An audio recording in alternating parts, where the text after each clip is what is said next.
Voilà. OK.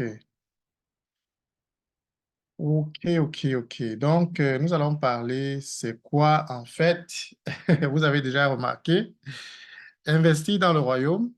Nous avons voulu mettre donner dans le royaume de Dieu. Mais je me suis dit que en y réfléchissant, la façon dont Dieu en parle, c'est généralement comme un investissement, le fait de donner.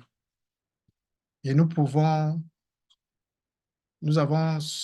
pendant que nous vivons ici, nous investissons dans beaucoup de choses. Nous investissons dans nos études, nous investissons dans nos vêtements, notre style vestimentaire, nous investissons pour un permis, nous investissons pour plusieurs choses.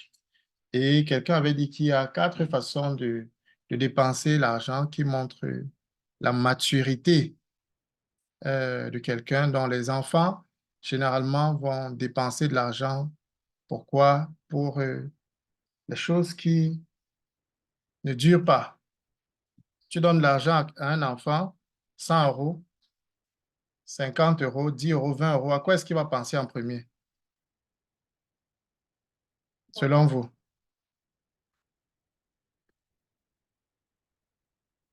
Vous êtes libre de parler, hein? Je veux que ce soit interactif. Ne restez pas seulement derrière les écrans comme si on vous avait obligé.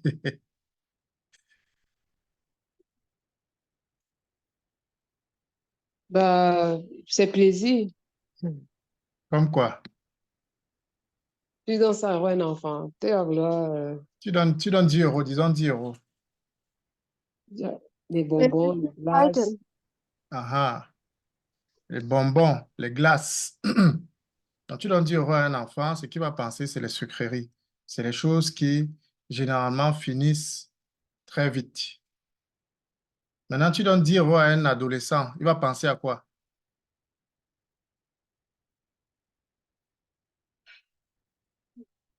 10 euros, 20 euros à un adolescent. Les habits. Les habits. Exactement. Tu donnes à un adolescent 10 euros, 20 euros. Ce à quoi elle va penser, c'est déjà les habits. Donc, elle pense peut-être un peu moins aux sucreries seulement, mais tu vois qu'elle va ajouter les habits. Parce que c'est la période où on veut s'affirmer, on veut aussi montrer qu'on a quelque chose, qu'on est quelque chose. Et donc, c'est les habits. Pour les jeunes filles, pour les jeunes garçons, ce sera peut-être que les jeux, les habits de foot, les choses de foot, ainsi de suite. Maintenant, tu donnes cela à un jeune adulte, 100 euros ou plus. À quoi est-ce qu'il pense?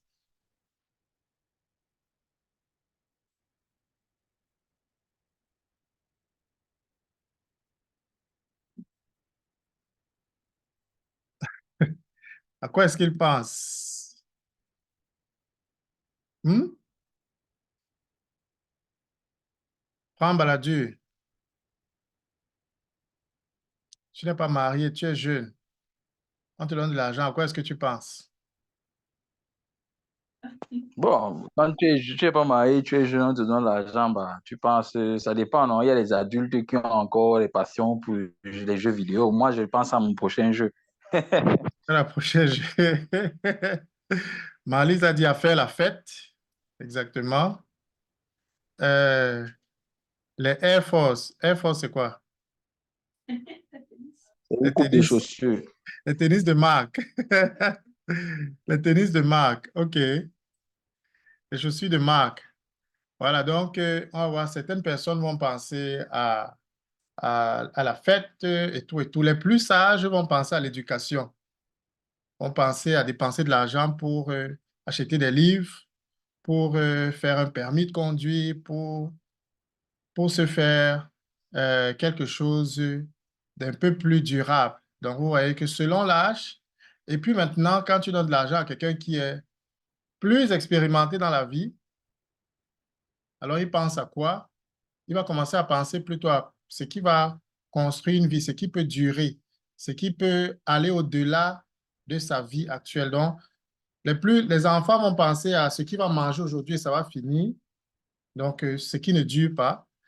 Les plus petits, les adolescents vont penser aux choses qui durent déjà un peu plus, mais qui sont aussi des choses qui ne vont pas forcément, voilà, qui durent peut-être un peu plus longtemps, mais comme les habits et tout ça, les chaussures. Mais après, on perd le goût de ces choses-là. On achète et puis après, bon, voilà, après quelques temps, c'est plus trop à la mode, ce n'est plus trop ça qu'on veut, on veut autre chose, ainsi de suite.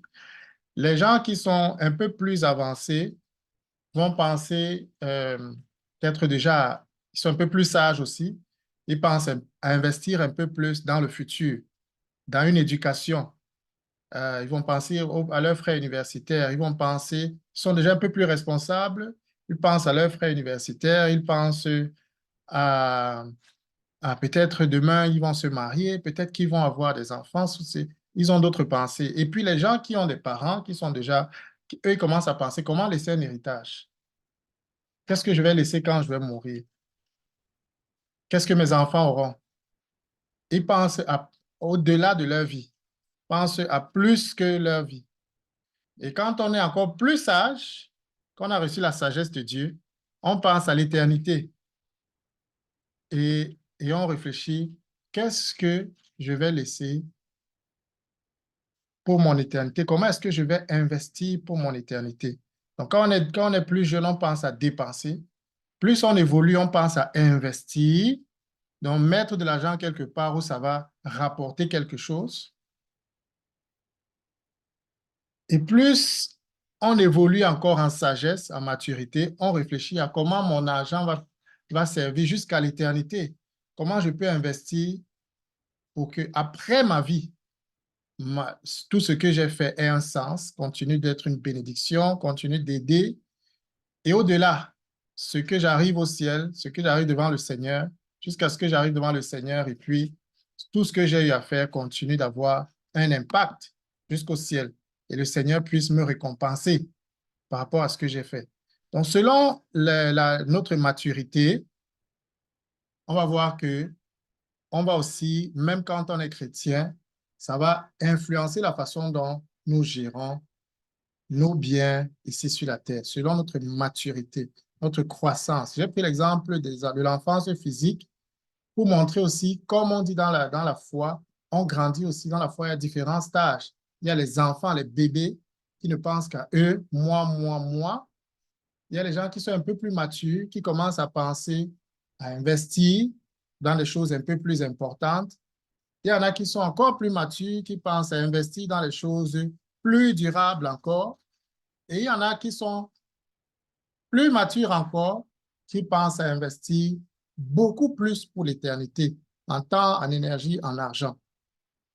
Et tout ce qu'il fait, et tout ce que c'est les personnes qui ont compris dans ce sens, qui ont grandi dans ce sens, font, c'est de se demander, dans 10 ans, est-ce que ce que je fais, ce que je dépense aujourd'hui aura encore de l'importance? Ce que je fais avec cet argent aujourd'hui, est-ce qu'il aura encore de l'importance dans 10 ans? La dépense que je suis en train de faire là, est-ce qu'elle aura encore de l'importance dans 10 ans? Est-ce qu'elle va me servir encore dans 10 ans? Notre personne va réfléchir, la dépense que je fais, est-ce qu'elle va servir même après la mort? La dépense que je fais, est-ce qu'elle va servir dans l'éternité? La façon dont je gère mon argent, est-ce que ça va me servir pour l'éternité? Et donc, on voit que c'est la première question à laquelle on peut se poser, c'est est-ce que les chrétiens doivent parler d'argent? Est-ce que l'Église doit parler d'argent? Est-ce que l'argent, c'est le diable? Bon, je vous pose la question. Est-ce que l'argent, c'est le diable? On entend souvent cela. Qu'est-ce que vous en pensez? L'argent, c'est le diable?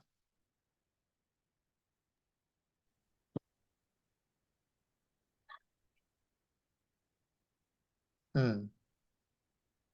Personne ne répond. Non, Pourquoi pas? parce que l'argent nous sert. OK, l'argent nous sert, tu as très bien dit. L'argent n'est pas le diable parce que l'argent nous sert. Donc, à aucun moment dans la parole de Dieu, la Bible présente l'argent comme le diable. La Bible parle plutôt de l'amour de l'argent qui peut être considéré comme la racine de tous les maux. L'amour de l'argent, mais pas l'argent, l'amour de l'argent, le fait de mettre l'argent au-dessus de tout. Le fait de mettre l'argent au-dessus de tout dans 1 Timothée 6, 10, car l'amour de l'argent est une racine de tous les maux. Et quelques-uns en étant possédés, il y a des gens qui sont possédés par l'amour de l'argent. Ils doivent être délivrés, comme l'homme riche qui est venu voir Jésus et qui lui a dit, Maître, que faut-il faire pour avoir la vie éternelle? Et Jésus lui dit, tu connais les commandements. Honore ton père et ta mère. Tu ne tueras point, tu ne voleras point.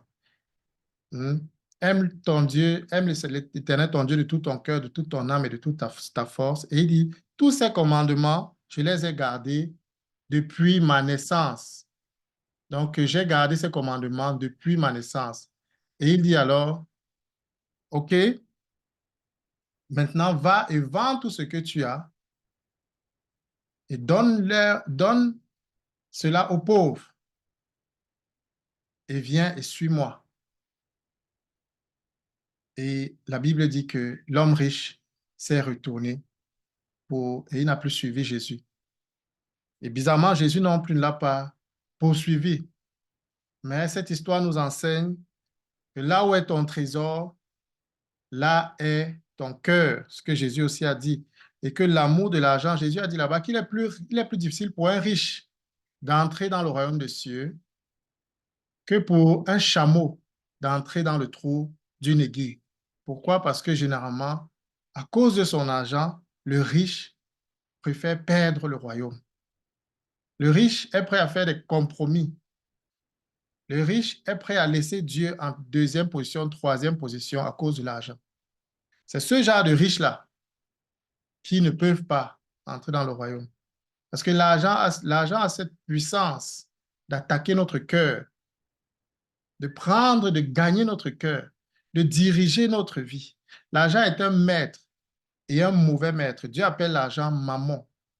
Il y a tout un esprit qui combat Dieu, qui s'appelle mammon, qui règne sur l'argent. Vous voyez tout ce que les gens sont prêts à faire pour l'argent, vendre leurs parents pour l'argent, vendre leur famille, leurs amis et tout pour l'argent, faire des sacrifices, ainsi de suite, juste pour avoir de l'argent. Donc l'argent, c'est un maître et un très, très mauvais maître. C'est pour ça qu'on doit en parler. L'Église doit en parler parce qu'il y a beaucoup de gens qui sont possédés. Comme il a dit ici, quelques-uns en étant possédés se sont égarés loin de la foi. Parce que l'argent peut soit être utile, comme Léoné a dit, pour te rapprocher de Dieu. L'argent va être quelque chose qui va travailler ton caractère, qui va déterminer si tu grandis ou pas. L'argent peut aussi être quelque chose qui t'éloigne de Dieu, qui t'éloigne de la communion fraternelle, qui t'éloigne des choses de Dieu, qui t'éloigne du zèle de Dieu. Pourquoi? Parce que désormais, ton cœur est tellement pris par l'argent. Donc, c'est un danger. Et c'est pour ça que Paul avertit ici, là, à Timothée de s'éloigner de l'amour de l'argent. De ne même pas de ne même pas réfléchir à cela, de ne pas avoir les pensées sur comment je peux aimer, comment, ça dit que ton cœur soit prudent quand il est question d'argent. Parce que l'argent, c'est quelque chose qui rend esclave. L'argent, c'est quelque chose qui rend aussi beaucoup de personnes esclaves. Donc, et quand ça te rend esclave, ça te tire vers loin de Dieu parce que c'est maman qui te contrôle désormais. On dit quelques-uns, en étant possédés, se sont égarés loin de la foi et se sont jetés eux-mêmes dans bien de tourments. Donc, Paul et Jésus a parlé de l'argent, Paul a parlé de l'argent, et Paul a dit dans Tite 3, verset 14, il faut que les nôtres aussi apprennent à pratiquer de bonnes œuvres. C'est quelque chose qu'on apprend pour subvenir aux besoins pressants, afin qu'ils ne soient pas sans produire des fruits. Apprendre à donner, c'est une école du disciple. Jésus, quand il a vu la femme veuve, la veuve qui a donné de tout ce qu'elle avait, on va en parler plus tard encore, cette veuve était en train de donner dans le secret. Mais Jésus a vu et Jésus a signalé à ses disciples pour leur apprendre ce que c'est que le donner. Il a dit, vous voyez, les autres ont donné de leur superflu. Mais cette femme, elle a donné de tout ce qu'elle avait pour vivre. Pour cette femme, même la nourriture donnée à Dieu était plus important même que sa propre subsistance. Elle a donné de manière sacrificielle. Et Paul dit qu'il faut que le chrétien, le jeune chrétien, apprenne à subvenir aux besoins. On doit enseigner, ils doivent apprendre à donner. On doit parler de ça parce que c'est une puissance. Il y a les gens qui sont convertis, mais leur poche n'est pas encore convertie, leur poche n'est pas encore délivrée. Et Jésus dit que là où est ton trésor, là aussi sera ton cœur. Si ton trésor est dans le royaume, ton cœur sera dans le royaume. Si ton trésor est sur la terre et sur les choses de la terre, comme un enfant qui n'est pas encore sage, sur les bonbons, les choses qui finissent vite, hein, sur les plaisirs éphémères. Si ton cœur est sur les choses qui manquent encore de sagesse, c'est là-bas aussi où tu vas investir. Mais quand ton cœur est sur le royaume, c'est là-bas que tu investis. Quand ton cœur est sur l'immobilier, c'est là où tu investis. Plus ton cœur est sur une chose, plus tu es prêt à donner ton argent, ton temps, ton intelligence, ta sagesse, tout. Là où est ton trésor, c'est là où tu mets ton cœur. C'est ça que Jésus nous enseigne en ce qui concerne l'argent. Donc, on doit apprendre ce qui concerne l'argent. Et Jésus dit dans Matthieu 6, ne vous amassez pas des trésors sur la terre. Aïe, aïe, aïe. Ne vous amassez pas des trésors sur la terre. Pourquoi? Parce que les mythes et la rouille détruisent et les cambrioleurs forcent les serrures pour voler. Ça nous dit que les trésors sur la terre ont un problème. C'est qu'ils ils subissent ici la violence des bandits et toutes sortes de choses qui vont venir prendre. Il nous enseigne que ces choses, il dit la rouille, les mythes, sont des choses qui sont passagères, sont des choses qui se détruisent, ce sont des choses qui, avec le temps, n'auront plus la même valeur. Alors, comme je dis, là où est ton trésor, c'est là où sera ton cœur. Et maintenant, il nous dit, ne vous amassez pas des trésors sur la terre. Parce que sur la terre, il y a beaucoup de trésors que les hommes amassent. Et il y a les trésors que nous tous, nous poursuivons. Nous voulons avoir une maison, nous voulons avoir une belle voiture, nous voulons avoir... Mais Jésus dit, ne vous amassez pas. Le but de votre vie, ce n'est pas l'amassement des trésors sur la terre. Ce n'est pas le fait d'amasser le maximum sur la terre. Jésus a dit que la vie vaut mieux que le vêtement, que la vie vaut mieux que toutes ces choses. Et Jésus dit que si nous nous amassons, nous ne valons pas plus que les païens qui poursuivent ces choses-là.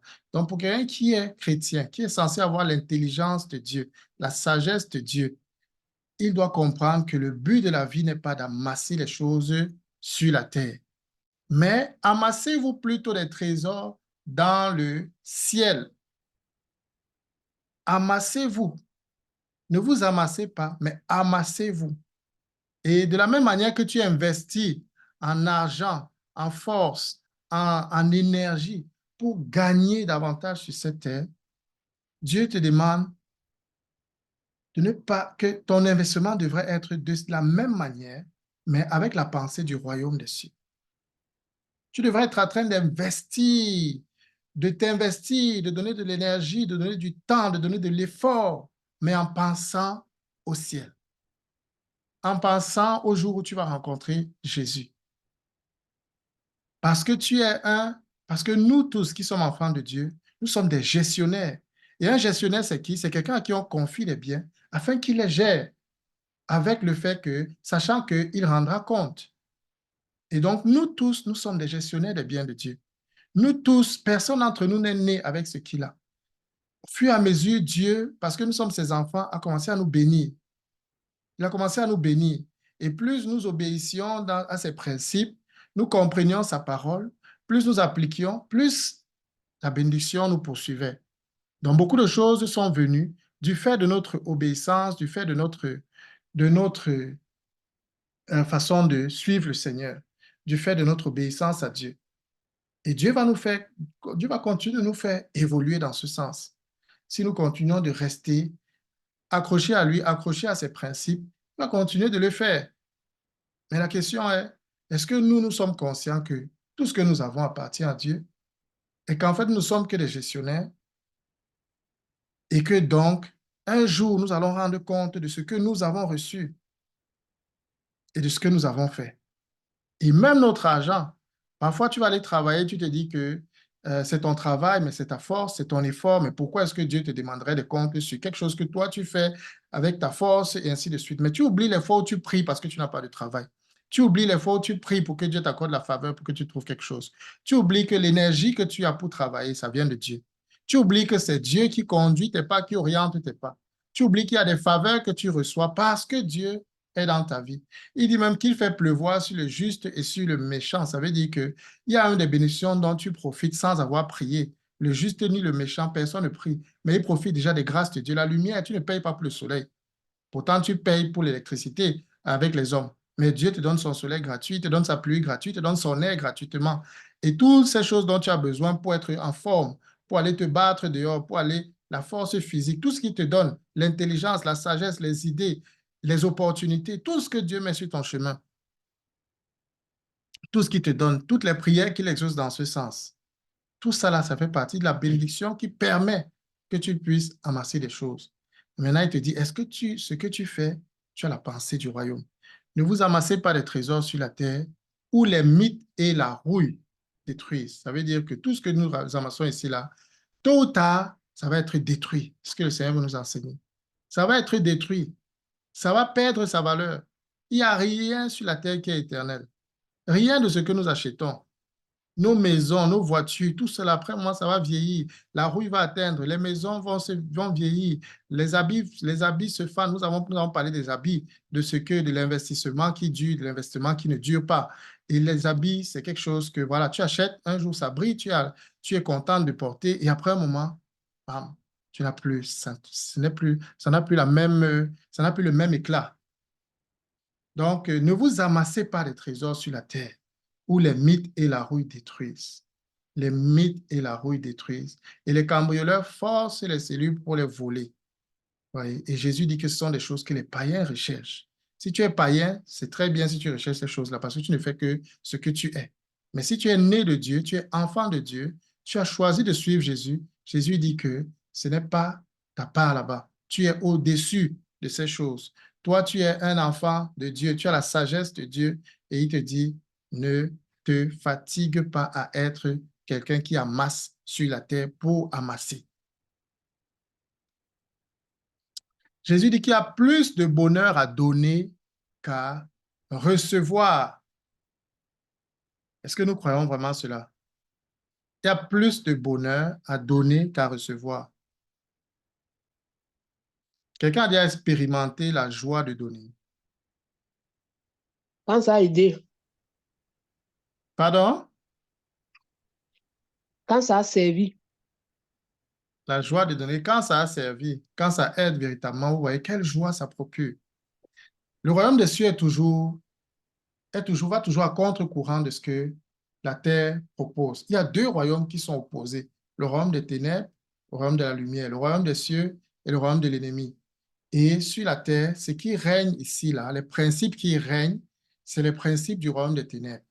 Le royaume de Dieu vient non à contre-courant de tous ces principes. Et dans le royaume des ténèbres, on dit quoi? Qu'il faut travailler dur pour les choses et puis les garder. Mais dans le royaume de Dieu, on dit qu'il faut donner ce que nous recevons. Il faut donner. Et que lorsque nous donnons, c'est là où nous recevons davantage. Nous donnons, nous recevons davantage. Lorsque nous faisons cela aussi, nous grandissons parce que c'est comme si nous sommes en train de nous détacher des liens de maman. Parce que nous tous qui avons grandi dans ce monde-ci, nous sommes nés ici, nous avons grandi ici, nous avons toujours un peu cette pensée-là en nous. Si je donne, qu'est-ce que je vais devenir? Mais si je donne, comment je vais m'en sortir? Mais si je donne trop, mais si je donne trop, on a cette peur. On a cette peur de vivre sans l'argent. On a cette peur. Donc, on voit dans une certaine mesure, on est encore esclaves.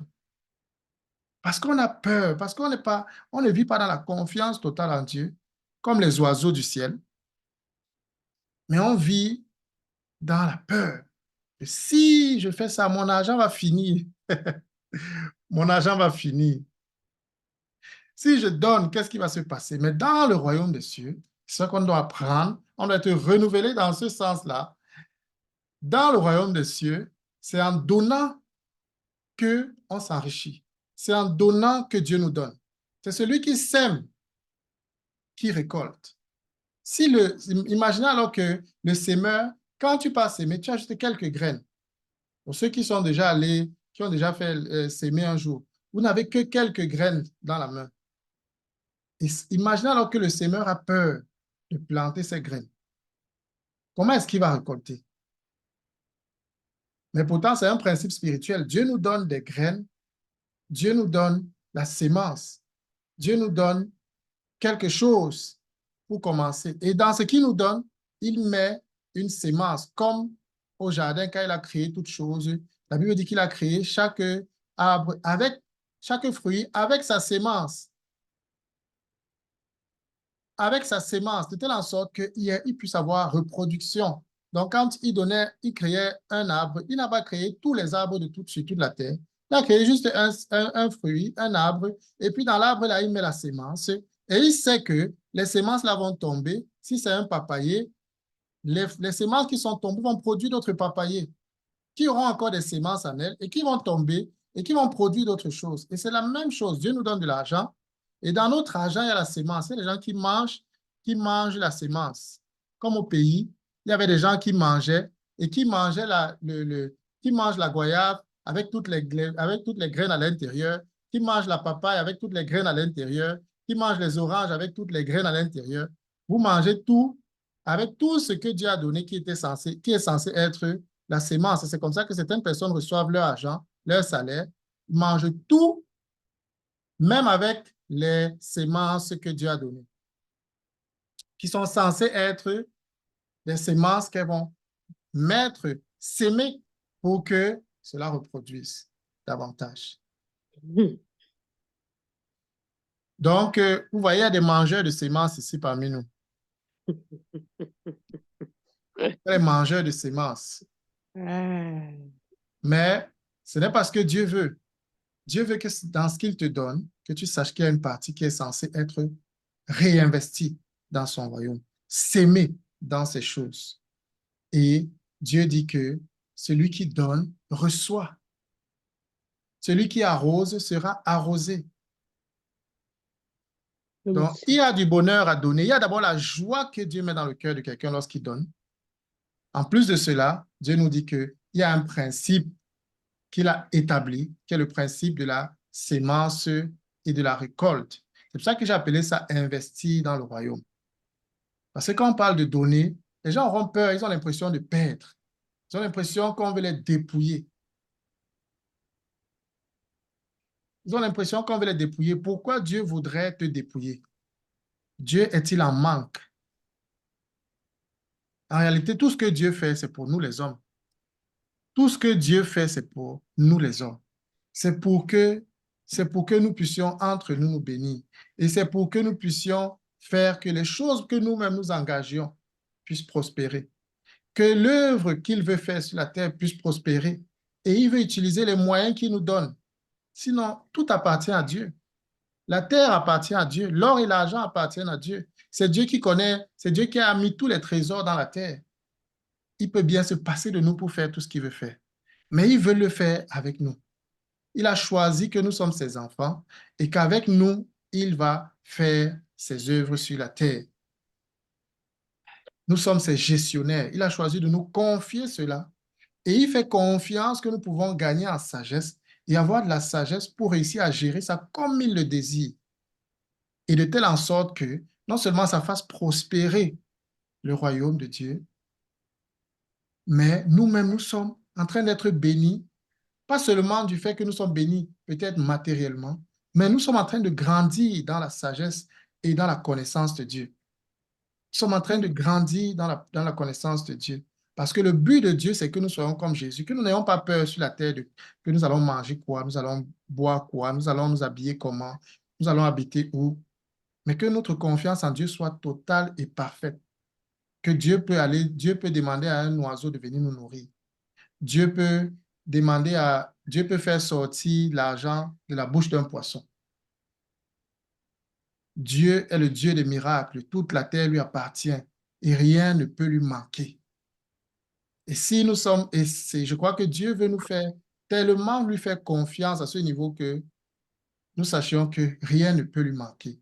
Et que au-delà des principes et des façons conventionnelles que Dieu a établies par lesquelles nous puissions peut-être gagner notre vie, Dieu peut faire au-delà et bien au-delà. Donc, il dit, sachez-le, celui qui sème peu moissonnera peu, celui qui sème abondamment moissonnera abondamment. Et là, il est en train de parler d'argent. Il parlait de collecte, et c'est dans ce contexte que l'apôtre Paul parle de celui qui sème peu va moissonner peu. Donc, quand tu regardes ta moisson, est-ce que tu es en train de voir une abondance dans ta moisson? Et si oui, très bien, peut-être qu'il faut continuer à s'aimer. Mais si tu ne vois pas une abondance et que actuellement tu vis une abondance, tu n'es pas en train de s'aimer, prépare-toi. Prépare-toi. Parce que c'est un principe que Dieu a établi pour nous faire grandir en caractère. Parce qu'il sait que s'il ne donne pas ce genre de principe, nous allons être des enfants gâtés. Des enfants gâtés. Or, Dieu n'éduque pas les enfants gâtés. Dieu fait que nous soyons comme Christ. Des enfants obéissants, des enfants qui font confiance à notre Père, qui le connaissent, et des gestionnaires matures. Et il dit que, dans le livre de Matthieu 25, il dit que toutes les fois où quand vous avez donné même un verre d'eau à un de ses frères, c'est à lui que vous avez donné cela. Oui, l'investissement. Dans un autre passage, il dit que celui qui donne aux pauvres prête à l'Éternel. Celui qui donne aux pauvres prête à l'Éternel. Donc, vous voyez que c'est toujours une question d'investissement. C'est comme un prêt que tu donnes à Dieu. Est-ce que ça peut être intéressant de prêter l'argent à Dieu? Bien sûr. Tu imagines ça un peu, imagine un peu, tu peux imaginer ce que ça fait que je prête à Ça va Dieu. bouger avec beaucoup d'intérêt. Voilà. Ça peut être intéressant de prêter à Dieu. C'est dans le Proverbe 19 au verset 17. Celui qui a pitié du pauvre prête à l'Éternel. D'ailleurs, on dit celui qui donne au pauvre prête à l'Éternel, qui lui rendra selon son œuvre. Alléluia. Dieu n'est pas un mauvais créancier. Dieu n'est pas quelqu'un qui prend ton argent et qui ne te remet pas. Ouais. Dieu n'est pas quelqu'un qui prend ta chose sans te remettre. Dieu est fidèle. Il dit que celui qui a pitié du pauvre prête à l'Éternel et Dieu lui rendra. Je suis tombé une fois sur une image où on disait que il y a quelqu'un qui avait donné son argent à un ami et puis quand il venait lui redemander son argent, il dit que mais, il dit, c'est seulement pour l'argent là que tu me persécutes comme ça. Donc, ou bien l'autre qui répond que tu veux faire quoi avec l'argent que tu me demandes là? Donc, Ton propre argent. pardon? Ton propre argent, il te demande ce que tu veux faire avec. Ton propre argent, il te demande ce que tu veux faire avec, tu vois. Mais Dieu n'est pas comme ça. Dieu est quelqu'un qui va te rendre ce que tu vas lui prêter. Et il dit que ce que tu as fait pour le plus petit d'entre ses frères, c'est à lui que tu l'as fait. Et c'est ce que l'on donne qui détermine ce que l'on reçoit, et non l'inverse. C'est ce que tu donnes qui détermine ce que tu reçois dans le Seigneur. Si ce que tu reçois vient de ce que tu donnes. Et ce que tu reçois, ce n'est même pas seulement en termes d'argent. Dieu te donne parfois tellement au-delà. Il peut te bénir parce que tu as béni seulement quelqu'un qui faisait le témoignage que Dieu lui a donné une grâce, des grâces spirituelles, seulement parce qu'il s'occupait des orphelins. Dieu a dit, je vais me charger de toi financièrement, mais pas seulement financièrement. Je vais t'utiliser dans mon œuvre de manière particulière. Parce que j'ai vu ton cœur pour les orphelins. J'ai vu comment tu prenais soin d'eux de bon cœur, avec la joie, avec tout ton cœur. Je vais te le rendre. Et si Dieu te dit qu'il va te rendre quelque chose, tu as le droit de commencer à danser. Tu dois être content. Donc Dieu bénit. Kam, Dieu n'est pas avare. Dieu ilang est kam. riche. Oui, vas-y, Dorcas. Il remet kam. Il remet quand? Donne d'abord. On dit que celui qui donne aux pauvres n'éprouve pas la disette, mais celui qui ferme les yeux est chargé de malédiction. Proverbe 28, verset 27. Donc, il y a plein de paroles sur le donner. L'homme dont le regard est bienveillant sera béni parce qu'il donne de son pain aux pauvres. Proverbe 22, verset 9. Donc, vous voyez, il y a tellement de bénédictions attachées au fait de donner. Il y a tellement de bénédictions attachées au fait de donner. Et Dieu veut, en même temps, Dieu veut nous libérer, mais pour nous libérer, il nous promet quelque chose de bon. En fait, il veut te libérer des liens de maman. Il veut nous libérer des liens de maman. Mais pour cela, il nous promet quelque chose de bon. Et il a montré l'exemple lui-même. La Bible dit que Dieu a tant aimé le monde qu'il a donné. Donc, quelqu'un qui dit je t'aime, mais qui veut plutôt que tu lui donnes, fais attention. Hmm. Je parle à une jeune fille ici, là. Eh? L'homme qui te dit je t'aime. La question là est compliquée, vraiment. La partie là est compliquée. L'homme qui te dit je t'aime, mais qui n'est pas prêt à donner, qui n'est pas prêt à faire tous les pas nécessaires, mais qui veut seulement que tu lui donnes, Hmm. cet homme-là, c'est un mercenaire. Non, et le discernement, reçoit le discernement au nom de Jésus. Amen. Pour fuir les mercenaires. Voilà. Parce que quand Dieu a aimé le monde, il a donné. Il a donné. Il a donné. Il a donné son Fils unique. Et il nous dit encore, il prend cet exemple aussi quand il parle toujours des dons. Il dit que car vous connaissez la grâce de notre Seigneur Jésus-Christ, qui pour vous s'est fait pauvre, de riche qu'il était. Il s'est fait pauvre, de riche qu'il était. Il a quitté son trône, il est venu habiter parmi nous, il est né dans une étape, il n'est même pas né dans un endroit propre, c'est-à-dire que là où les animaux, c'est là où dans une crèche pour les animaux, dans une bergerie. Il n'a pas grandi de manière somptueuse. Il a travaillé dans le bâtiment pour être un maçon. Il s'est fait pauvre, de riche qu'il était. Et en faisant cela, c'était pour un but. Quand ses disciples sont venus le voir pour lui dire, nous voulons te suivre, il a dit, je n'ai ni endroit, je n'ai pas d'endroit pour poser ma tête. Non, je n'ai pas d'endroit même pour dormir. Je dors encore chez mes parents. Je n'ai pas de maison, moi. Je n'ai pas de maison à moi. Je dors. Là où j'arrive, c'est là où je dors. Je n'ai pas construit, hein. Je n'ai pas un endroit où je vais vous amener. Donc, si vous me suivez, et là, on dort, on dort. Là, on se retrouve, c'est là-bas qu'on dort. Mais quand il se faisait pauvre, c'était pour que nous soyons enrichis. C'est pour que nous puissions être délivrés de la malédiction de la pauvreté, être délivrés de la malédiction du manque, et pour qu'en lui, tous nos besoins soient pourvus. En lui, nous soyons riches. En lui, nous ayons tout ce qui est nécessaire à la vie et à la piété. En lui, nous soyons enrichis. Donc, il est devenu pauvre. Il s'est fait pauvre. Il s'est fait. Donc, il a choisi de le faire. Il a choisi lui-même que je vais me dépouiller parce que je ne peux pas rester riche, mais mes enfants sont des miséreux.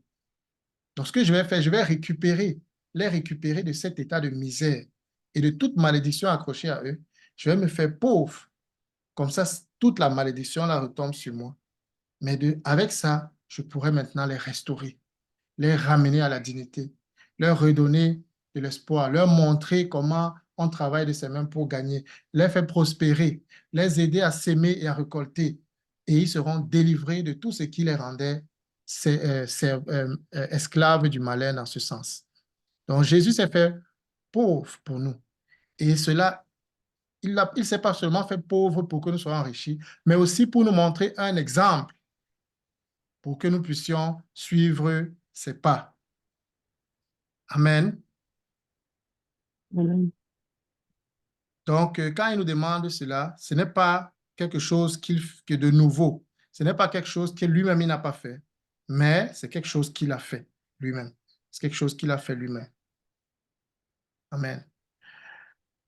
Alors, quand on parle de donner, l'une des premières questions, l'une des questions qui revient souvent, c'est la dîme. Est-ce que nous devons donner la dîme? On prêche beaucoup la dîme un peu partout, ainsi de suite. Mais quand vous étudiez ce thème, on ne va pas trop entrer en détail sur ce thème, mais pour celui qui veut, il y a toute une étude sur le sujet, on peut lui donner, il étudie encore très bien. Mais quand vous étudiez le sujet, vous allez voir que la dîme a été donnée en fait un peu comme un système de taxes qui devait aider les Lévites et les prêtres, les sacrificateurs en Israël. C'était pour Israël. Donc, on va lire ça dans Lévitique, dans Exode et tout ça là. Dans Lévitique, dans Deutéronome, pardon, on va lire que c'était en fait, ça faisait partie des lois. Oui, il y a des gens qui vont dire non, mais Abraham, on dit que Abraham a payé la dîme du butin, mais en fait, la dîme du butin, c'était une dîme de guerre, c'est-à-dire qu'on allait à la guerre et quand on gagnait, on rapportait ce qu'on avait pris de la guerre là, et dedans, on pouvait prendre une partie pour donner à un sacrificateur. Ça n'avait rien à voir avec la dîme de ton salaire et tout et tout. Et l'autre chose, quand on étudie ça, la dîme, il y avait plusieurs sortes de dîmes. Il y avait au moins 4 sortes de dîmes. Et la dîme, c'était toujours les fruits du champ. Ce n'était pas de l'argent. Il y avait déjà de l'argent à cette époque, mais ce n'était pas de l'argent qu'on donnait. C'était toujours les fruits des champs ou bien les animaux. Donc, il y avait une dîme que les gens devaient manger eux-mêmes. Ils devaient venir devant l'Éternel. On en parle dans Deutéronome 14, pour ceux qui veulent lire ça après. Dans Deutéronome 14, Lévitique 27 au verset 30 à 33, tu vois. On donnait 10% des produits de son champ. Il y avait une dîme qu'on prenait pour aller célébrer devant l'Éternel. Et il fallait qu'ils aillent à Jérusalem pour le faire. Et chaque 3 ans, il y avait une dîme qu'on faisait pour les pauvres, toujours dans Deutéronome 14. Et il y avait une autre dîme qui était donnée pour la construction du temple et tout ça là dans Exode 25, du verset 1 à 9. D'ailleurs, au moins, c'est 4 sortes de dîmes. Et si on veut comptabiliser tout cela, ça ne faisait pas seulement 10%, ça faisait 20 à 30% selon l'année. Et pourquoi? Parce qu'il y avait 12 tribus, et parmi ces 12 tribus qui étaient les fils de Jacob, et Dieu les avait donné la terre d'Israël, et il y avait une tribu en particulier, les Lévites, qui sont descendants de Lévi, à qui Dieu avait dit, vous serez juste les travailleurs dans le temple. Vous serez consacrés au temple. Vous n'aurez pas de champ. Vous n'allez pas faire le champ, vous n'allez pas travailler ailleurs. Tout votre service doit être concentré dans le temple. Et donc, pour que ces gens-là aient aussi à manger, aient aussi de quoi se vêtir et de quoi se nourrir, il fallait que les autres tribus travaillent et ils viennent donner une partie qui devait servir aux Lévites, aux gens qui travaillaient dans le temple. Et maintenant, les Lévites aussi devaient donner la dîme de la dîme, ce qu'on appelle la dîme de la dîme, dont on parle dans Malachie 3, qui devait servir aux sacrificateurs. Donc, dans ce cas, peut-être Aaron ou bien ses fils. Donc, c'est ce système-là que Dieu avait établi pour prendre soin des sacrificateurs, de ceux qui travaillaient dans le temple. Et aujourd'hui, Dieu nous parle plutôt de la générosité. Dieu nous parle en 2 Corinthiens plutôt des dons sacrificiels avec joie. Donc, la dîme, c'est quelque chose, comme je dis, si on étudie la dîme, dans la loi, c'était quelque chose qui dépassait 10%. C'était quelque chose, c'était un argent qui était, c'était pas de l'argent, c'était les fruits. Donc, si tu veux donner la dîme, tu dois donner les fruits. Tu dois faire la dîme que tu manges aussi. tu dois pratiquer toutes les dîmes qui étaient là-bas. Il faut qu'il y ait un temple, il faut qu'il y ait des sacrificateurs et il faut qu'il y ait un grand prêtre qui reçoit cet argent-là. Il y a les Lévites qui reçoivent la dîme et eux-mêmes, ils donnent la dîme de la dîme aux grands sacrificateurs. Donc, il faut qu'il y ait tout ça. Et ça doit être des légumes ou bien des animaux. Il faut qu'on restaure le sacrifice. Tout ça là. Et ceux qui disent que oui, la dîme est venue avant la loi, donc avant Moïse, avant que Moïse se donne la loi, donc Abraham, comme j'ai dit, on en parle une fois avec Abraham en disant la dîme du butin, mais on ne dit jamais que Abraham a une fois donné la dîme de son salaire. À qui d'abord? Et deux fois, la deuxième fois, on en parle, c'est Jacob qui a fait une promesse, un vœu, que si tu me bénis, si j'arrive dans le pays que je dois arriver, je prospère, quand il allait chez Laban, et je vais te donner la dîme de tout. Mais ça, c'était un vœu qu'il avait fait. Personne ne lui avait dit, donne ça. C'est lui-même qui a décidé que je vais te donner 10% de ce que j'aurai. Si c'est que tu me permets, tu me donnes la prospérité et tout ça. Et on ne nous dit pas qu'il a fait ça chaque mois, ou bien, je ne sais pas moi, mais il avait promis juste que s'il réussissait à partir, prospérer et revenir, il donnerait la dîme, tout ce qu'il avait. Donc voilà, les deux fois, on parle de ça avant la loi. Après vient Moïse et Moïse établit les différentes sortes de dîmes, ainsi de suite.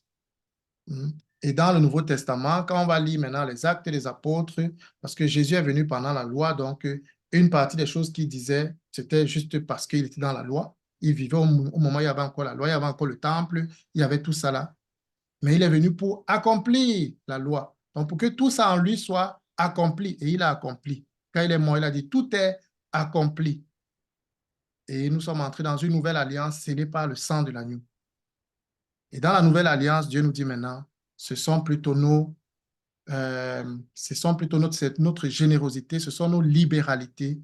Chaque personne qui donne doit donner de bon cœur, naturellement en apprenant, en tenant compte de ce qui était passé avant, de ce que Dieu donnait, de pourquoi est-ce que Dieu faisait, comment, de la générosité que Dieu voulait que le peuple ait, mais plus de manière forcée, avec le système de la loi, ainsi de suite.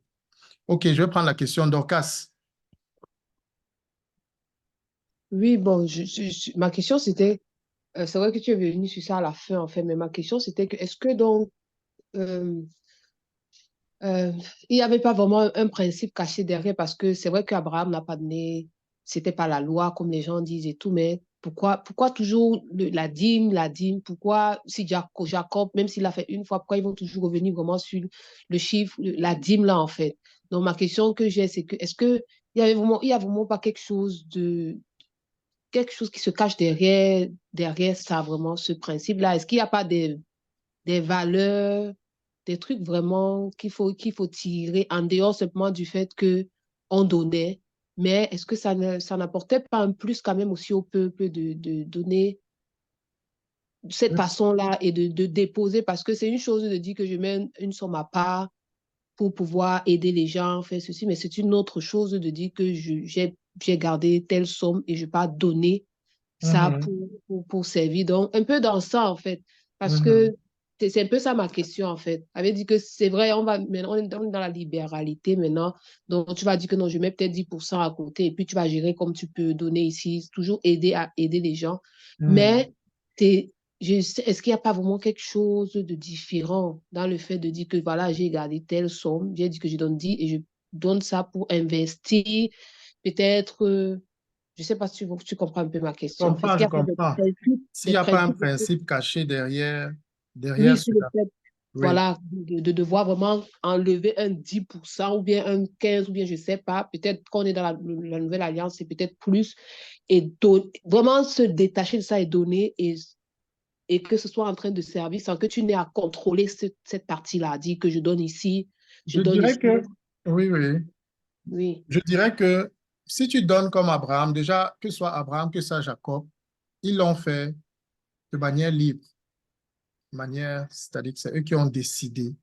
Personne ne leur a dit donne, sinon, non seulement ou bien je vais te bénir, ou bien sinon ceci va se passer.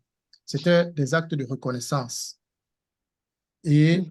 le principe que le Seigneur nous donne, c'est ce que j'ai dit à l'avance, c'était le principe de la sémence. Mais attaché à cela, ce n'est pas forcément 10%. Quand tu lis ce que c'est que la dîme du butin, c'était une pratique dans le temps d'Abraham. La dîme du butin, c'est-à-dire les autres peuples dans ce temps-là pratiquaient aussi cela. Tu vois. Donc, ce n'est pas forcément quelque chose que... Mais oui, dans le fait de donner, dans le fait d'utiliser, de prendre une sémence, ce n'est pas forcément parce que c'est 5%. Ça peut être 5%, 10% ou plus. Dans le fait de donner volontairement de bon cœur, d'utiliser ce que Dieu te donne et de prendre une sémence dedans pour investir dans le Seigneur, de mettre dans le royaume de Dieu. Ça, c'est ce que le Seigneur nous demande. Et c'est ça le principe. Le principe, ce n'est pas 10%. Parce que les gens s'accrochent à 10%. Mais si c'était Oui. un principe qui devait être dans la Nouvelle Alliance, on devait pratiquer, c'est que les apôtres sont revenus sur cela, c'est que ça a été, ça a été établi par les apôtres, parce que n'oublions pas que nous sommes sur le fondement des apôtres. Donc nous, aujourd'hui, nous marchons sur les traces de Jésus et de ses apôtres. Voilà. Donc, c'est que nous aurions vu soit Jésus en train de donner 10%, soit les apôtres en train de donner leurs 10%, soit les gens que les apôtres ont enseignés en train de donner 10%. Oui, donc pour dire que le pourcentage n'est pas ça. Le Le pourcentage, ce pourcentage. n'est pas ça qui est le plus important, mais le plus important, c'est le fait que nous comprenions qu'il y a le principe de la sémence et de la récolte et qu'il y a le principe de la reconnaissance auquel Dieu prend plaisir et auquel il attache une grande importance.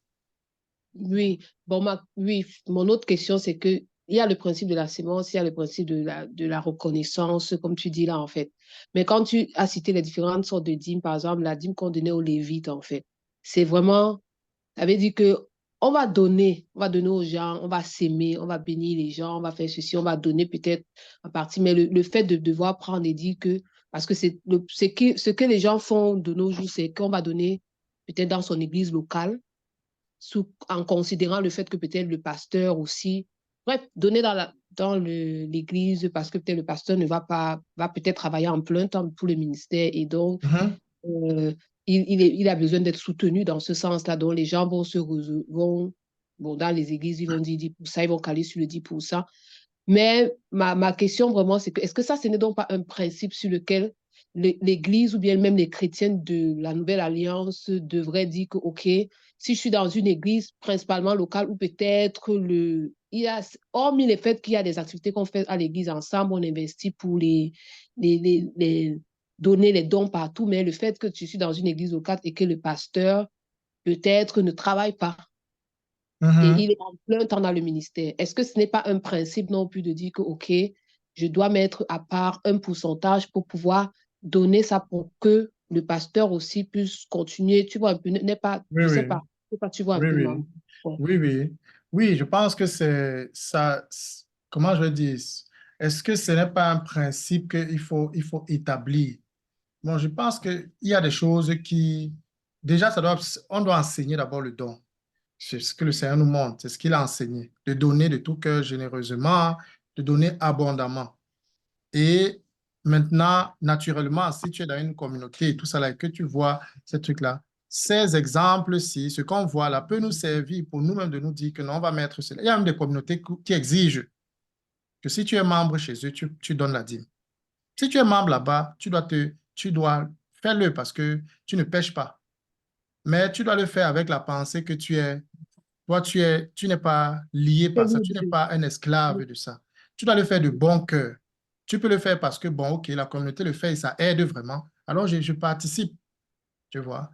Et sinon, ça doit être quelque chose qui vient de toi. Dans le Seigneur, dans la Nouvelle Alliance, Dieu met l'accent sur le fait que nous devons donner vraiment de bon cœur et généreusement.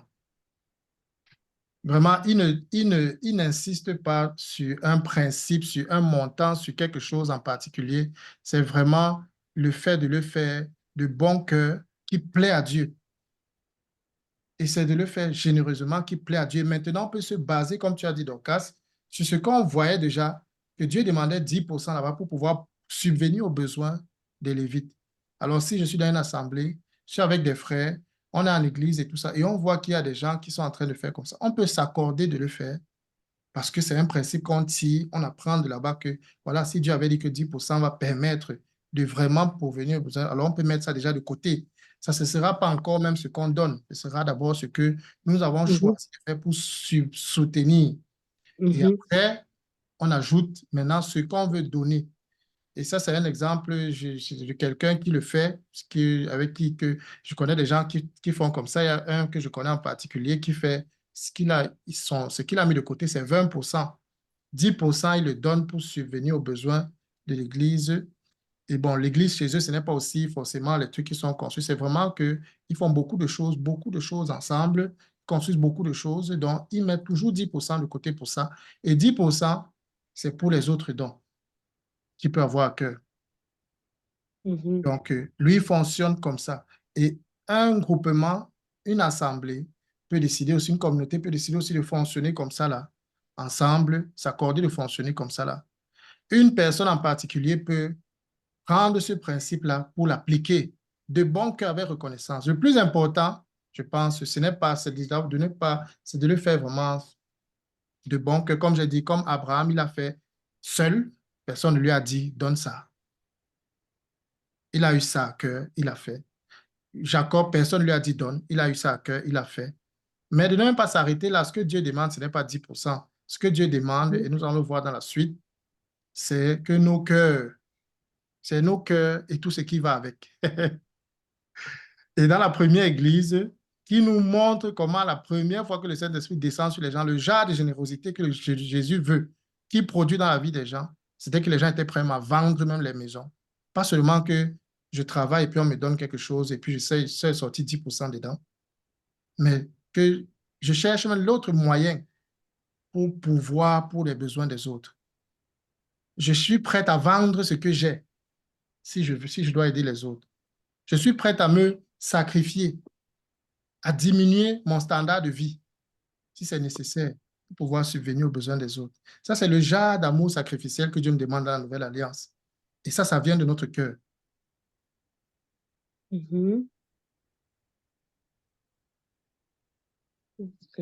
Donc, est-ce qu'il y a une loi, un principe peut-être divin qui dit que si tu veux vraiment 10% de côté pour aider vraiment l'Église, Dieu va te rendre cela?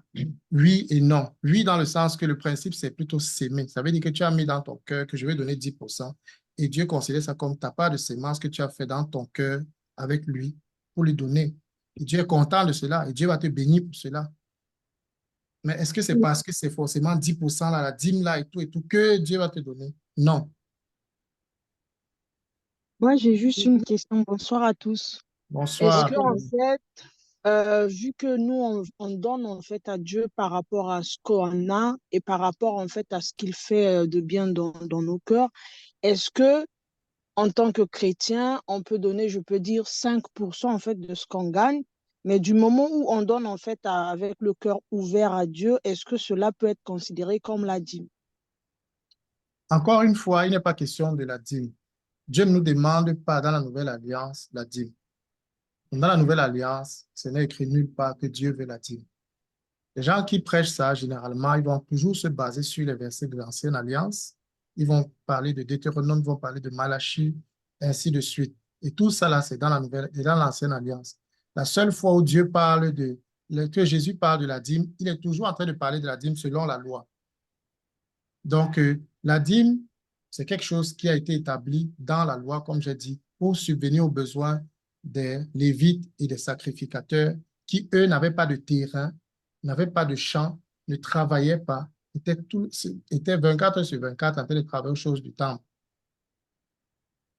C'est pour ça que la dîme a été établie dans la loi. Avant la loi, on ne nous parle pas d'un établissement quelconque. Il y a et même, peut-être le mot est seulement peut-être mal utilisé. Peut-être seulement qu'il a dit 10%, mais on a traduit ça en dîme. Tu vois? Donc, le but, ce n'est pas ça, ce n'est pas d'établir la dîme à nouveau. Ce que Dieu n'a pas établi, nous ne voulons pas rétablir cela.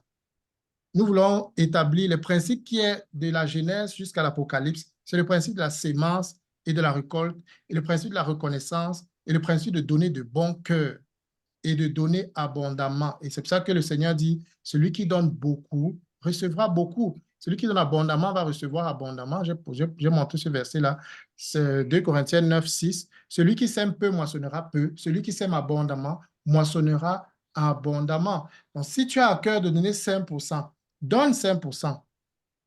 Mais sache que celui qui donne peu, moissonne peu. Celui qui donne abondamment, moissonne abondamment.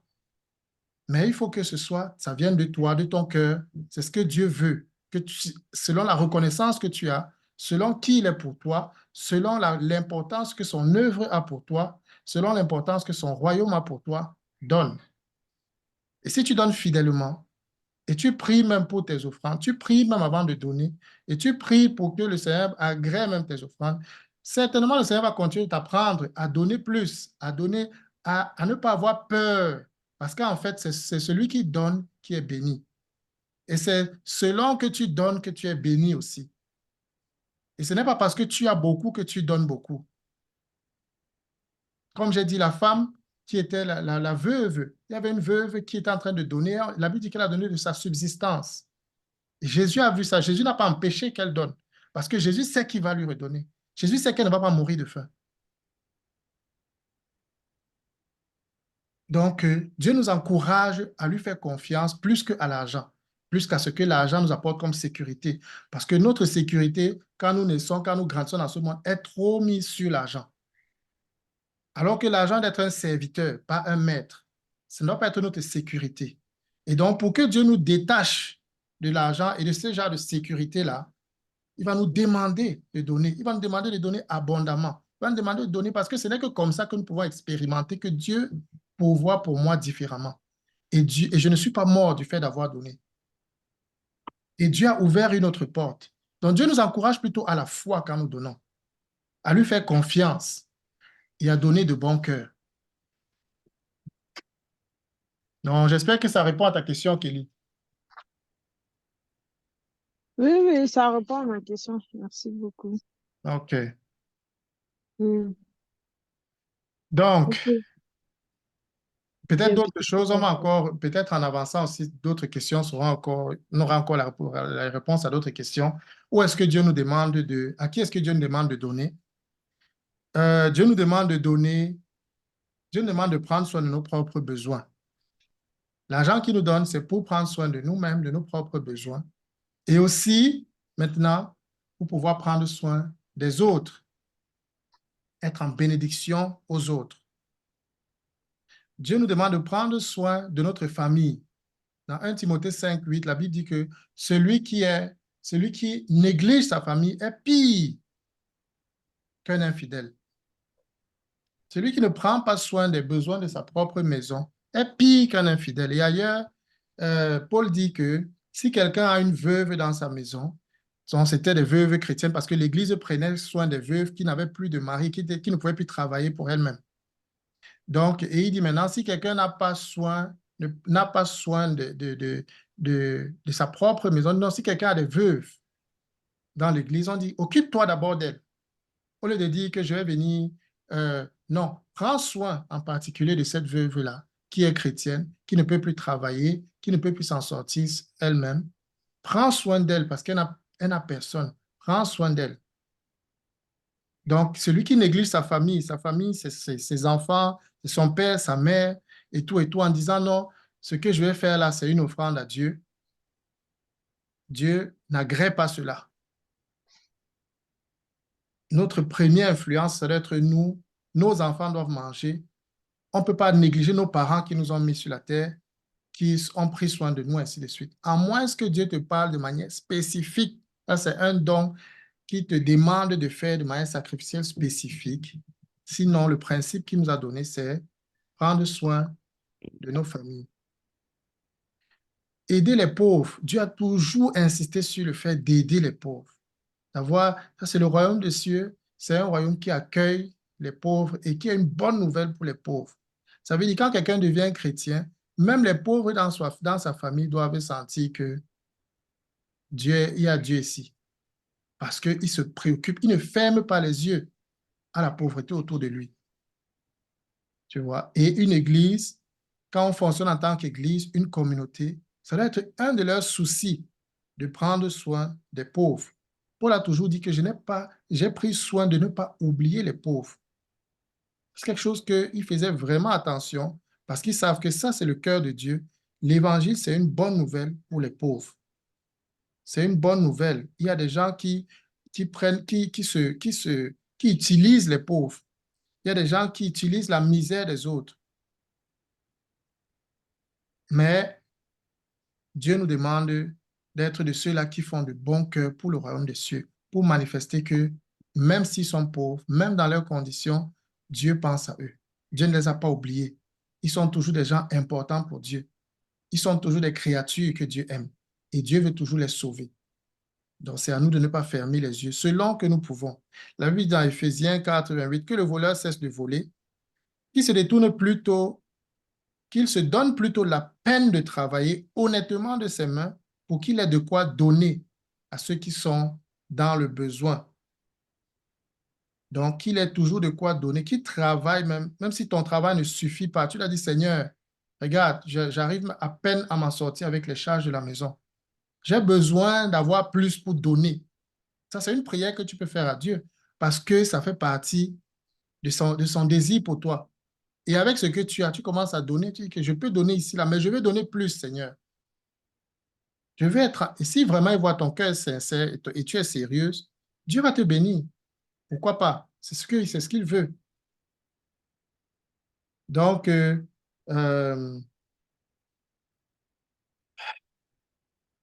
j'espère que je me fais comprendre.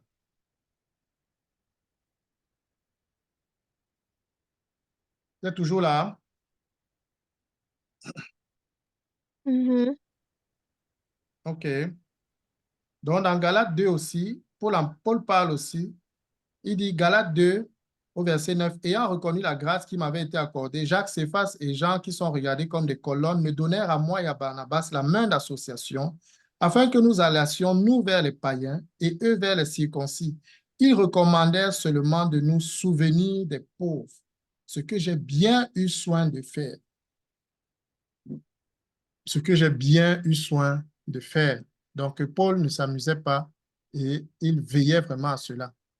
Donc, soutenir les travailleurs, les ouvriers dans la moisson, les missionnaires, les gens qui se déplacent, comme Dorcas a dit tout à l'heure, peut-être quelqu'un a abandonné tout pour être dans le champ de mission. Et on en trouve beaucoup dans la Bible aussi. Les gens qui avaient tout abandonné pour être dans le champ de mission.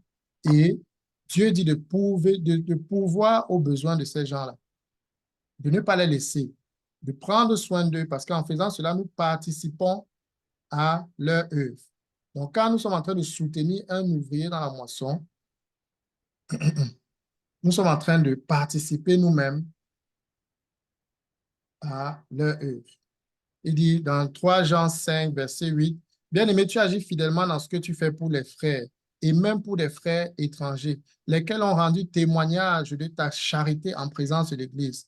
Tu feras bien de pourvoir à leur voyage d'une manière digne de Dieu. » Pourvoir à leur manière, d'une manière digne de Dieu. Et ça, c'est important. Même quand on aide quelqu'un, même quand on fait du bien, faisons du bien de telle sorte que la personne sente que ça, c'est la main de Dieu. Qui disent, waouh, faisons du bien, faisons comme Dieu fait avec nous. Il dit, c'est pas pour le nom de Jésus-Christ qu'ils sont partis sans rien recevoir des païens. C'est pour le nom de Jésus-Christ qu'ils sont partis sans rien recevoir des païens. Nous devons donc accueillir de tels hommes afin d'être ouvriers avec eux pour la vérité. Ça veut dire quand un apôtre, un prophète, un serviteur de Dieu, quand tu accueilles, Jésus dit même que si tu accueilles un prophète en qualité de prophète, tu auras une récompense de prophète. Quand il y a un serviteur de Dieu qui est vrai, qui est sincère, quand il y a un serviteur de Dieu qui est sincère, que tu l'accueilles chez toi, c'est une grâce, c'est une bénédiction que tu reçois chez toi. Tu dois avoir à cœur de recevoir les serviteurs de Dieu comme ça, là. C'est une grâce. Tu participes à leur œuvre. Ce qu'ils sont venus faire là, le bénéfice de leur travail, Dieu va compter ton nom parmi les bénéficiaires de ce qu'ils ont réussi à faire. Parce que tu es celui qui l'a soutenu pour qu'il ait un lit pour dormir, pour qu'il ait un endroit pour se reposer, pour qu'il ait des forces, pour qu'il puisse prier avant de sortir. Donc, tout ce qu'il va faire là-bas, toi, tu vas recevoir ta part de récompense dans tout ce qu'il va œuvrer.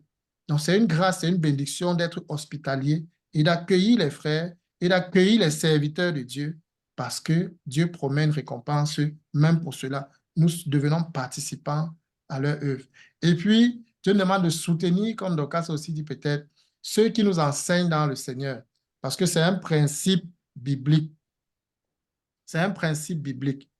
Il n'est pas question de soutenir les faux, mais de soutenir quand quelqu'un est vrai, quand quelqu'un est sincère. Si on peut le soutenir, soutenons-le, bénissons-le. C'est la volonté de Dieu. C'est la volonté de Dieu. Faisons un sacrifice, faisons-lui du bien. C'est la volonté de Dieu. C'est même un commandement. Parce qu'il dit que celui à qui l'on enseigne la parole fasse part, partage, fais profiter à celui qui t'enseigne les biens matériels que tu as. S'il sème dans ta vie les biens spirituels, s'il te nourrit, il t'enrichit spirituellement, il t'aide à progresser spirituellement, il veille sur ton âme. Toi, ce que tu donnes matériellement est très peu de choses par rapport à ce que tu reçois spirituellement. Donc, fais participer. Si tu gagnes ta vie, tu travailles, tout et tout, lui n'arrive pas, aide-le, bénis-le. Si c'est quelqu'un qui est vrai, moi je ne parle pas des faux prophètes, des faux qui viennent te demander de l'argent pour te faire des prières, ou bien qui demandent de l'argent avant de faire quoi que ce soit, qui sont seulement tous pour eux, c'est l'argent. Non. Ici, on a vu même dans 3 Jean 5, ce sont des gens qui sont partis sans rien demander aux païens. Ce sont des gens qui sont partis en comptant sur Dieu. Ce sont des gens qui travaillent en comptant sur Dieu. Ce sont des gens qui ne vont pas commander quelque chose. Mais ils font confiance à Dieu. Mais toi, tu vois, si tu le vois, il manque de chemise, sa chemise n'est pas propre, va lui donner une chemise. Achète-lui une chemise, viens lui faire offrande d'une chemise. Si tu vois ses chaussures sont déjà gâtées et tout ça là, et tu sais qu'il n'a pas la capacité de se l'offrir, achète-lui une chaussure, viens lui donner. Si tu es un homme, tu en as, prends ta chaussure, tu lui donnes. Si tu es une femme et que c'est une femme, prends ta part de chaussures, tu lui donnes. Est-ce que de participer, d'aider, de bénir avec ce que Dieu te donne? Et Dieu sera toujours en train de te donner plus parce que tu penses à son œuvre, tu penses à ce qui lui est important. Donc voilà, ça c'est déjà là où Dieu nous recommande de donner. J'ai oublié peut-être ici là, les orphelins. J'ai parlé ici là, des pauvres et des orphelins. C'est un endroit, Dieu est le père des orphelins. Et il dit que la vraie religion, c'est de se souvenir des orphelins et des veuves dans leurs afflictions. Donc Dieu ça tient tellement à cœur que nous soyons des personnes qui regardons aux orphelins, qui ne laissons pas passer les gens. C'est le royaume de Dieu. Le royaume de Dieu, c'est la bonne nouvelle de Jésus pour tout le monde, pour toutes les couches défavorisées, toutes les couches défavorisées. Jésus-Christ est le restaurateur. Le royaume de Dieu, c'est le royaume qui prend tout le monde et qui rétablit tout le monde et qui les restaure dans la dignité d'enfants de Dieu. Et donc, les orphelins qui n'ont pas de père, que nous soyons pour eux des pères, des mères, des frères, des sœurs, et qu'ils sentent qu'ils ne sont pas seuls. Regardez dans cette photo-ci, la grande sœur, c'est elle qui sera comme la mère de tous ces enfants-là. Et souvent, il y a des enfants comme ça, là, des réfugiés de guerre. Vous les voyez, c'est la grande sœur qui est devenue la mère, subitement, sans demander, sans qu'elle ait fait quelque chose. Mais elle est devenue la mère. Et si nous sommes enfants de Dieu, nous avons le royaume, nous sommes du royaume de Dieu, citoyens du royaume. Nous sommes les ambassadeurs du royaume. Nous voyons ça et nous fermons nos yeux. Alors, comment est-ce que nous sommes en train d'être ambassadeurs pour le royaume?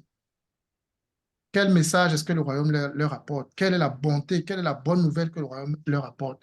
Donc, nous devons penser à ces gens et les prendre comme nos gens, nos frères, nos sœurs. Prier que Dieu nous touche, que nos cœurs soient ouverts pour les gens autour de nous, pour les besoins autour de nous. Là où il n'y a pas le royaume, nous devons demander au Seigneur, montre-moi là où il n'y a pas le royaume, afin que je puisse apporter ton royaume. Et c'est même comme ça, certaines personnes demandent quels sont mes dons, quels sont mes talents, mais commence à ouvrir tes yeux, là où il n'y a pas le royaume. Regarde autour de toi, là où ton cœur bat parce que tu vois qu'il manque quelque chose que Dieu pourrait apporter à ces gens. Généralement, c'est une soif que Dieu met en toi. Et quand tu commences à ouvrir tes yeux pour ces gens, pour ces personnes, pour les endroits où il n'y a pas le royaume, tu vas commencer à vouloir prier et Dieu va commencer à t'utiliser. Amen. Dans Jacques 2, la religion authentique et puis osée de Dieu le Père consiste à aider les orphelins et les veuves dans leur détresse et à ne pas se laisser corrompre par ce monde. Amen. Amen. Donc, de même que vous excellez, donc comment donner? Donner avec excellence. De même que vous donnez, que vous excellez en toutes choses, en foi, en parole, en connaissance, en zèle à tous égards.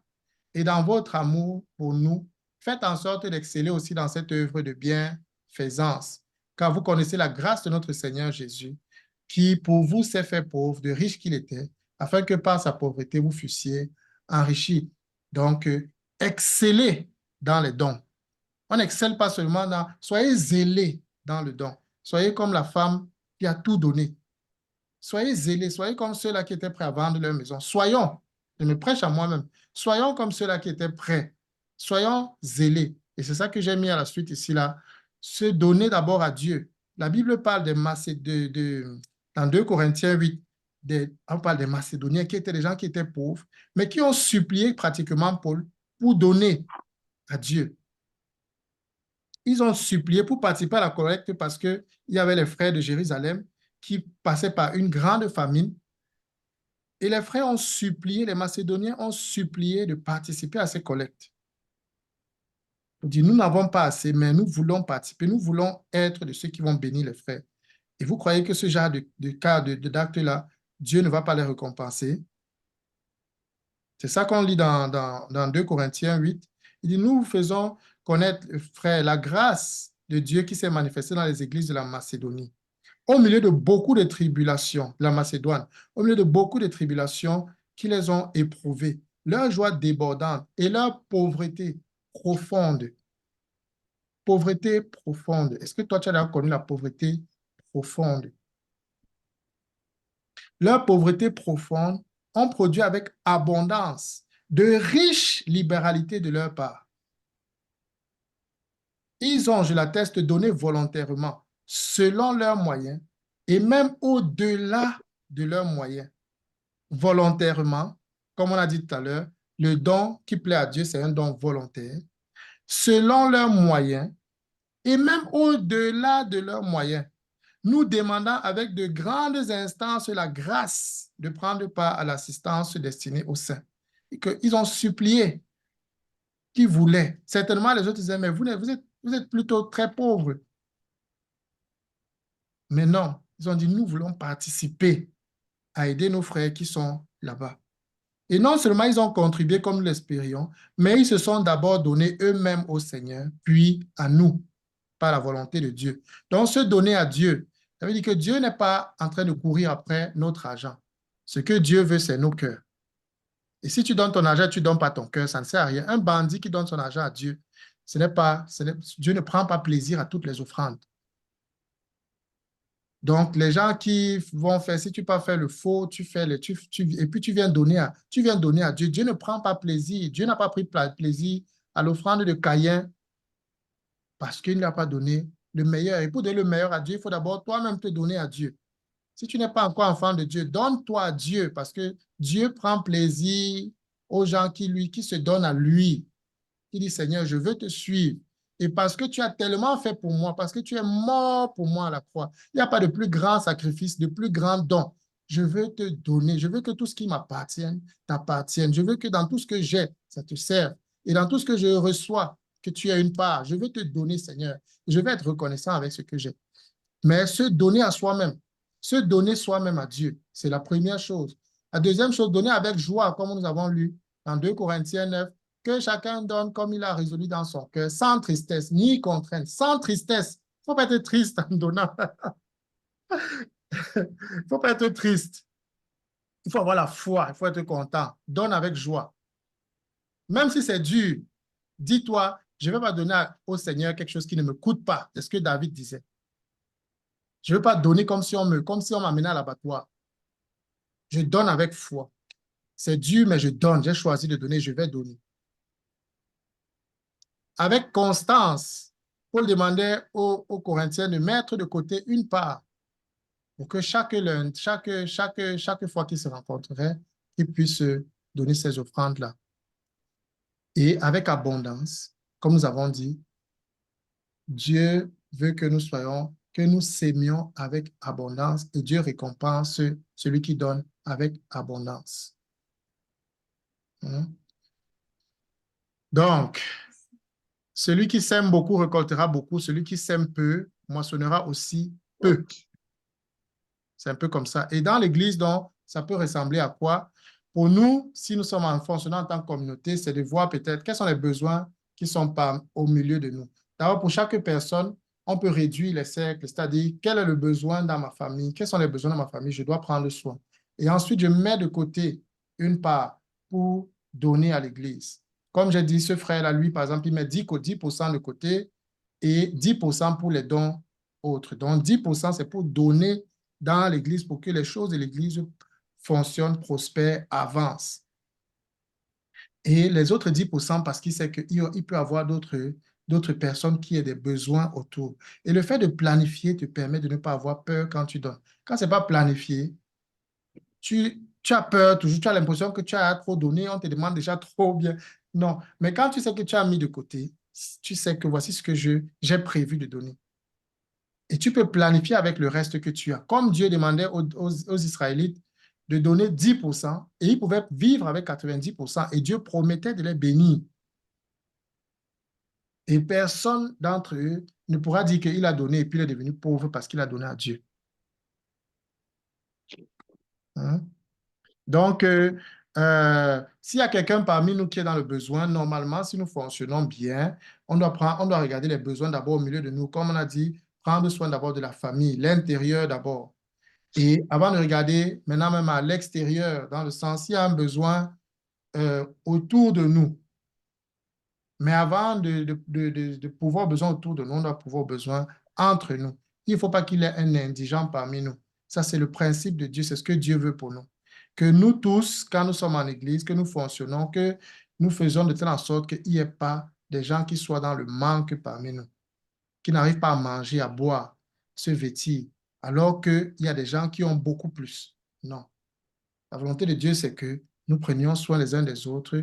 Et puis, parce que nous sommes forts ensemble, en tant que famille aussi, nous pouvons aussi penser aux autres et bénir les autres.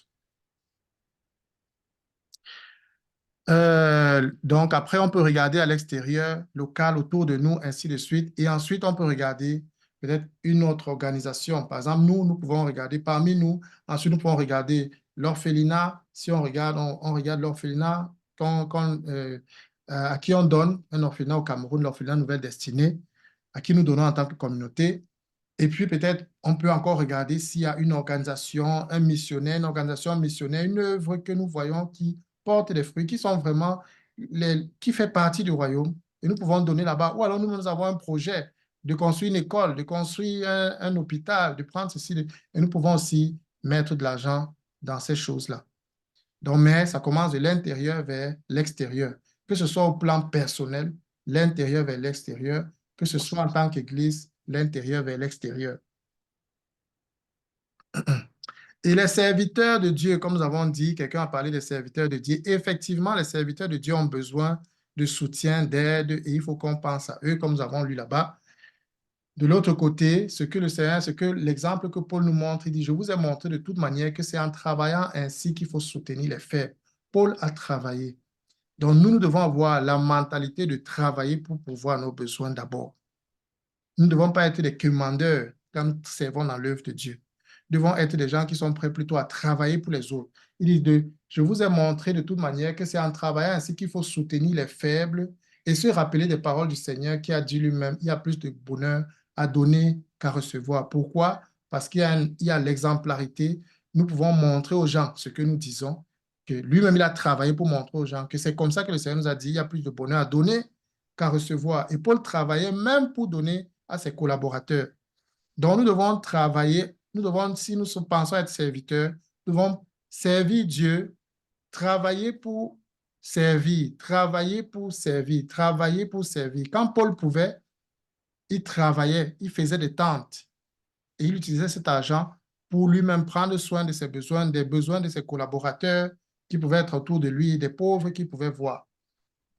Quand les frères soutenaient Paul, lui envoyaient de l'argent, comme Dorcas a dit, il pouvait dire qu'OK, pour cette période-ci, parce que j'ai reçu beaucoup d'aide, j'arrête de travailler et je me concentre davantage et je peux faire beaucoup plus. Mais quand il n'y avait pas cette aide, il dit qu'il a connu la pauvreté et la richesse. Il y a eu les moments d'abondance et les moments où il n'en avait pas. Donc, quand il n'y avait pas, il ne commandait pas. Il va travailler lui-même. Et il sait qu'en travaillant aussi, il va montrer l'exemple aux autres. Donc, nous aussi, nous devons voir ce genre de serviteur-là, que le serviteur de Dieu doit lui-même avoir des compétences, qui peut lui-même travailler. Ça fait qu'il ne sera pas obligé de manipuler les gens quand il n'y a pas. Mais il est capable de travailler lui-même pour subvenir à ses besoins. Mais si les frères voient, c'est un frère qui a besoin d'être soutenu, on veut qu'il se concentre davantage sur le travail du Seigneur. On veut qu'il se concentre davantage à nous produire des livres, à nous produire de ceci. Vraiment, vraiment, il y a cela. Et on veut l'envoyer en mission. Alors on lui dit, frère, laisse d'abord. Même cela, en tant que frère, s'il veut suivre l'exemple de Paul, il va dire, j'apprends même un petit métier, même si c'est maçonnerie, même si c'est être menuisier, je ne sais pas quoi. Telle en sorte que le jour que les frères vont se décourager parce qu'ils ne sont plus d'accord avec ce que je prêche, parce qu'ils trouvent que je prêche, je suis trop dur, je prêche la vérité trop crue, de manière trop crue. Et certains vont dire, nous ne te soutenons plus, que je puisse quand même subvenir à mes besoins. Donc, ça, c'est ce que chaque serviteur de Dieu doit avoir en tête et il puisse avoir toutes ces choses-là. Donc, on va terminer avec ceci. Dieu peut nous combler de toutes sortes de bienfaits pour que nous ayons en tout temps, lisez bien 2 Corinthiens 9, 8, il a aussi le pouvoir de vous combler, pas seulement de vous donner un peu, de vous combler de toutes sortes de bienfaits. Combler. Ainsi, vous aurez en tout temps et en toutes choses, en tout temps et en toutes choses, pour voir bien le tout là, en tout temps et en toutes choses, tout ce dont vous avez besoin, dont vos besoins, pas vos envies seulement, hein, d'abord vos besoins. Vos besoins seront comblés. Tout ce dont vous avez besoin. Et il vous en restera encore du superflu pour toutes sortes de bonnes œuvres. Pour toutes sortes, vous voyez la richesse, toutes les sortes possibles de bonnes œuvres. Dieu veut qu'on soit riche en bonnes œuvres, riche en bonnes, excellent en bonnes œuvres, qu'on excelle dans les bonnes œuvres. Parce qu'il a dit, amassez-vous des trésors dans le ciel. Et le dernier passage, c'est dans AG 1, parce que ça nous rappelle vraiment qu'il y a un revers à cette parole. Comme il a dit, celui qui sème abondamment moissonnera abondamment, mais celui qui sème peu moissonnera aussi peu. Donc, il faut savoir cela, qu'il y a le bon côté, mais aussi le mauvais côté. Et il dit donc dans AG, il dit quoi? AG 1, la deuxième année du règne du roi Darius, le premier jour du 6e mois, l'Éternel adressa la parole à Zorobabel, fils de Shealtiel, gouverneur de Juda, et à Josué, fils de Jehozadak, le grand prêtre, par l'intermédiaire du prophète Agé. Voici les termes de ce message. Voici ce que déclare l'Éternel, le Seigneur des armées célestes. Les gens de ce peuple prétendent, le temps n'est pas venu encore, le temps de rebâtir le temple de l'Éternel. Donc, eux, ils disaient, le temps n'est pas venu de travailler pour le temple de l'Éternel. Alors, la parole de l'Éternel leur fut adressée par l'intermédiaire du prophète Agé. Et qu'est-ce qu'elle disait? Est-il temps pour vous même d'habiter à votre propre aise des maisons? Donc, pour vous, il est toujours temps d'avoir de belles maisons, des maisons lambrissées. Le Seigneur est intéressant, il connaît même le style de maison. Vous avez des maisons à votre aise, des maisons lambrissées, alors que la maison de Dieu est en ruine. Maintenant, voici ce que déclare le Seigneur des armées. Considérez bien ce qui vous arrive. Vous s'aimez largement, mais vous récoltez peu. Considérez bien ce qui vous arrive. Vous voyez, parfois, il faut regarder à ce qui nous arrive pour tirer des leçons. Apprenez de ce qui vous arrive. Revoyez vos propres voies. Voyez bien ce qui vous arrive. Est-ce que ça ressemble à ce que j'ai promis? Vous s'aimez largement, mais vous récoltez peu. Vous mangez sans être rassasié et vous buvez sans étancher votre soif. C'est comme si je gagne, mais je ne fais rien avec mon argent. Je gagne, mais ça sort toujours. Je gagne, mais je n'arrive pas à tenir les deux bouts. Vous vous couvrez d'habits sans être réchauffé. Tu t'habilles, mais tu as toujours froid. Tu as ta maison, mais il fait froid dedans. Et le salaire que gagne l'ouvrier va dans une bourse trouée. Et j'ai l'impression qu'il y a une fuite dans mon porte-monnaie, dans mon compte en banque. Voici ce que l'Éternel, ce que déclare le Seigneur des armées célestes. Réfléchissez donc bien à ce qui vous arrive. Parfois, il faut qu'on s'arrête quand les choses, et on réfléchit. Qu'est-ce qui m'arrive? Pourquoi ça m'arrive comme ça? Pourquoi c'est comme ça avec mes finances? Allez à la montagne, rapportez-en du bois et bâtissez le temple. J'y trouverai plaisir, j'en serai glorifié, déclare l'Éternel. Vous comptiez sur beaucoup, mais vous avez obtenu peu. Vous aviez engrangé ce que vous aviez récolté et j'ai soufflé dessus. Il dit que ce n'est pas une attaque spirituelle, ce n'est pas un combat spirituel, c'est lui qui a soufflé dessus.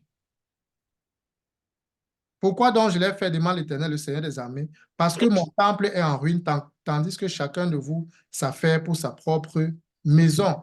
Donc, nous voyons le réveil. Celui qui sème abondamment, Dieu donne abondamment. Mais celui qui sème peu va se rendre compte non seulement qu'il reçoit peu, et peut-être celui qui ne sème même plus, qui ne s'occupe plus des affaires de Dieu, qui ne réfléchit pas à ce que les choses progressent, l'Église progresse, que ses dons progressent, que ce qu'il donnait hier soit plus, que le jade, qu'il soit riche en bonnes œuvres, qu'il amasse dans le royaume des cieux, qu'il soit riche comme ici, là, toutes sortes de bonnes œuvres, mais que sa seule préoccupation, c'est sa propre vie. Il risque de commencer à se rendre compte qu'il y a des trous, il perd de l'argent facilement, il y a ceci qui se passe, il y a cela. Et quand ça t'arrive, Dieu dit, réfléchis, réfléchis à tes propres voies, arrête-toi et réfléchis. C'est ce que ce passage nous dit. Réfléchis bien. Est-ce que ça correspond? Est-ce que ce n'est pas par hasard, parce que tu as fait peut-être des promesses de donner à Dieu, tu n'es pas en train de respecter ce que tu as fait comme promesse? Est-ce que ce n'est pas par hasard parce que tu es chiche dans tes dons? Est-ce que ce n'est pas par hasard parce que tu ne respectes pas ce que toi tu as dit dans ton cœur même à Dieu que je veux faire comme ça? Est-ce que ce n'est pas par hasard parce que tu es superficiel dans ta façon de donner? Réfléchis. Parce que Dieu a des promesses pour celui qui donne, celui qui se soucie des autres et tout et tout. Mais si pendant une période de temps durée, tu vois seulement comme si ton argent s'envole, ça part dans tous les sens, tu n'as pas là, tu n'es pas en train d'évoluer, d'être stable et d'avoir de plus en plus la capacité de donner même davantage, réfléchis bien sur tes propres voies. Et si tu as, mais toi-même tu donnes peu, fais attention parce que ce qui donne peu, tu ne vas pas avoir beaucoup plus. Donc, ne pense pas que c'est le jeûne et la prière qui vont faire que tu reçoives plus. C'est donner. C'est donner plus. C'est donner de bon cœur. C'est donner abondamment. C'est le principe que Dieu a établi. Et Dieu va te bénir en santé, en opportunité, dans toutes sortes de choses. Et il dit aux Israéliens, aux Israélites, il leur avait dit, quand vous serez riches, n'oubliez pas celui qui vous a béni. Quand tu étais étudiant, tu priais, tu ne savais pas comment tu allais t'en sortir. N'oublie pas, quand tu commences à travailler et que tu gagnes déjà, tu te stabilises. N'oublie pas celui qui t'a béni. N'oublie pas que sans lui, tu ne serais peut-être pas là où tu es. Amen.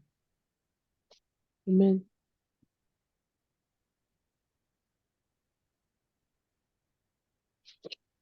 Donc,